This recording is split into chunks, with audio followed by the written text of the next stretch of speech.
Rabbi, what should I do? It's a question that I get not infrequently. People often seek out a rabbi when they're at a crossroads in their life. So they schedule an appointment with me, they sit down on my couch, and they ask me the question, Rabbi, what should I do? Sometimes it's about navigating a difficult family relationship, right? An estranged sibling or a strained relationship with a parent. Sometimes it's about an unplanned pregnancy, whether or not to move forward. Sometimes it's just a major fork in the road of life, not being sure about what path is better. And so I get asked, Rabbi, what should I do? But it's a question I almost never answer directly, because I'm not equipped with greater moral insight or clarity than anybody else. I didn't receive some kind of certificate of superior moral insight when I got ordained. For me to dictate to someone such a life-altering choice, the consequences of which I don't have to grapple with after that choice is made, that would be such an extraordinary level of chutzpah, of gumption and gall. And yet, I would like to think that when people come into my office to ask the question, they don't feel that they walk away empty-handed. Because while I may not answer it for them, I can help connect them to the tools they need to make the decision, the tools of our tradition. Judaism and religion in general help us to see ourselves in context. Sarah Hurwitz, the author of Here All Along, speaks to what she gained from Judaism that she couldn't find in a wildly successful career or a fulfilling life. She says that there are two main ethical themes in Judaism: self-restraint and self-transcendence. Self-restraint. It turns out that do whatever feels good is not exactly a Jewish approach. She says, rather, Jewish law puts a great many limits on how we satisfy our appetites for things like power, money, sex, and food. And then self-transcendence. Judaism is passionately concerned with how we treat others. Do we take their needs into account? Do we notice their suffering? Do we respond?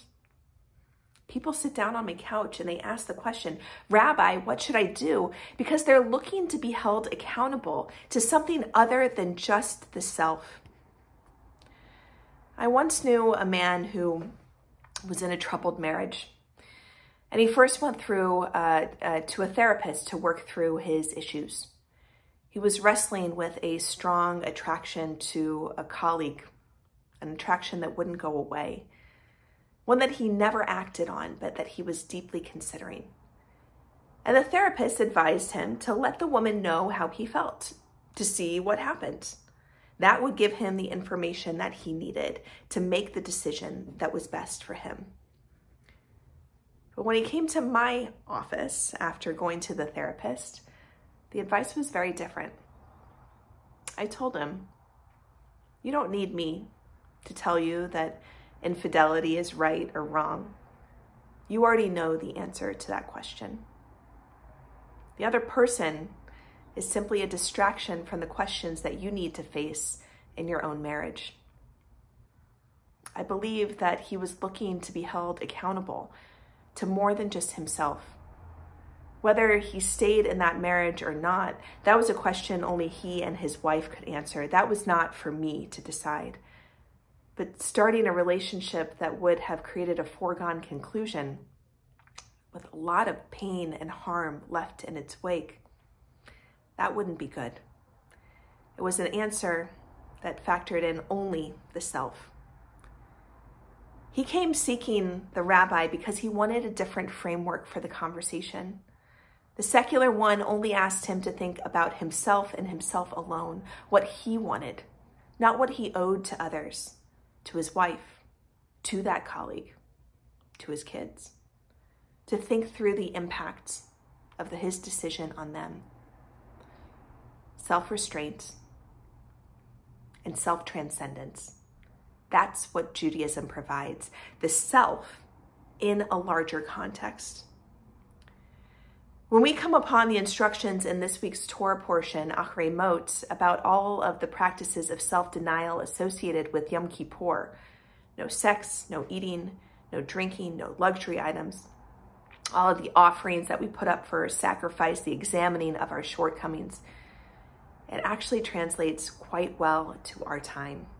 Ta'anu et nafshotechem, humble your souls, deny your souls, lower your souls. The ancient rituals are not about pleasing some demanding deity.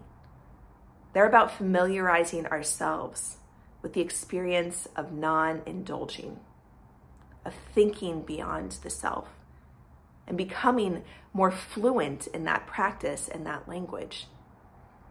As Sarah Hurwitz says, Jewish law demands greater self-discipline and sensitivity to the needs of others than I would summon if I were left to my own devices, and demands far greater discipline and sensitivity than our secular laws and cultural norms. The funny thing is, as a rabbi, I often call colleagues and congregants with some version of that question brought to me. Rabbi, what should I do?